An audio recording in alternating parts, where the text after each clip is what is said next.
So with all of my pitchers that I work with, lessons to college, the key to becoming a great pitcher is the understanding of who you are and how you can use that information to get more outs, fewer runs, get more victories, get more playing time.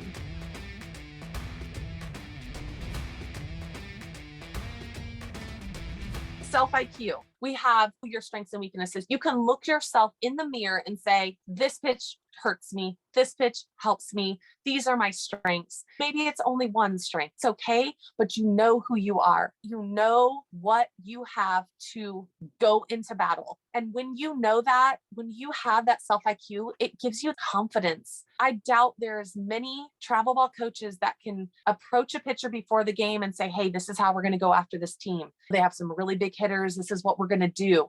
We're not going to show them this to the beginning. We're going to see. They don't do that. That's not fair to the pitchers.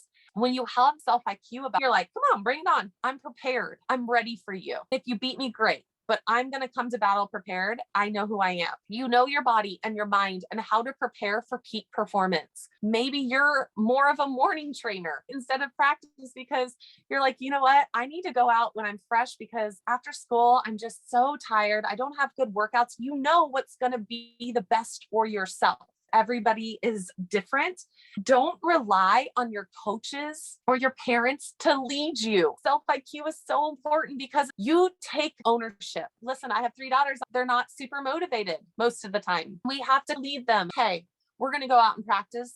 My dad used to say the same thing to me. I challenge you parents to say, we need to throw 3 times this week. It's a Sunday. What does that look like for your schedule this week? Let the pitchers take ownership. Let them say like, hey, I got, the freshman football game on Thursday. I really want to go to, but we have practice on Wednesday. Can we do Monday, Tuesday, and Friday?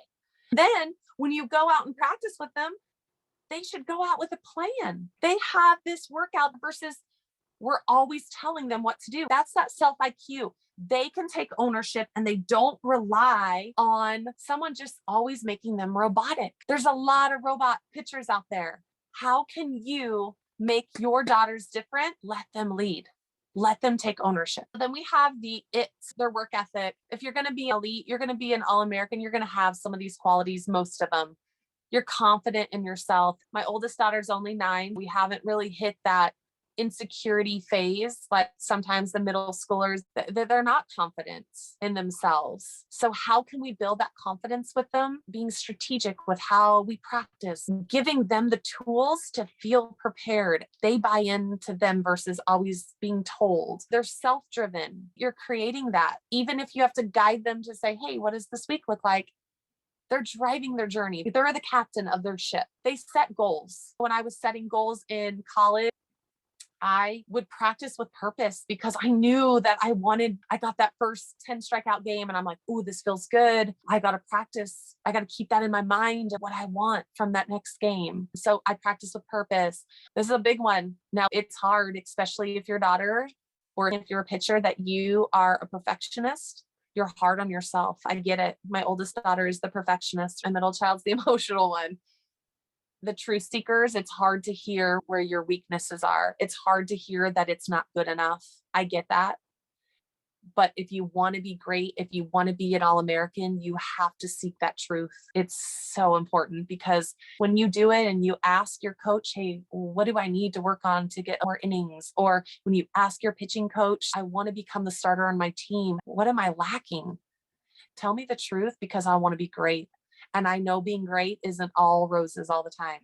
So you're a leader, the it factor. Some of y'all pitchers, you're quiet. You don't have to be super vocal. You can do it by your performance, but I encourage you to speak out. I encourage you to talk to your team when you're in your circle, include them. Those leaders, those All-Americans are confident. You're able to control your emotions. I love passion. I have some pitchers that get feisty and I love it. Let your pitchers have some emotion. Let them be angry after the game because they care. That matters to them. College coaches look for all those. You want to stand out? Look at that. True seeker. Look at those qualities and say, where do I lack? Where can I improve? So with all of my pitchers that I work with, lessons to college, the key to becoming a great pitcher is the understanding of who you are and how you can use that information to get more outs, fewer runs, get more victories, get more playing time. So these are the things that we use.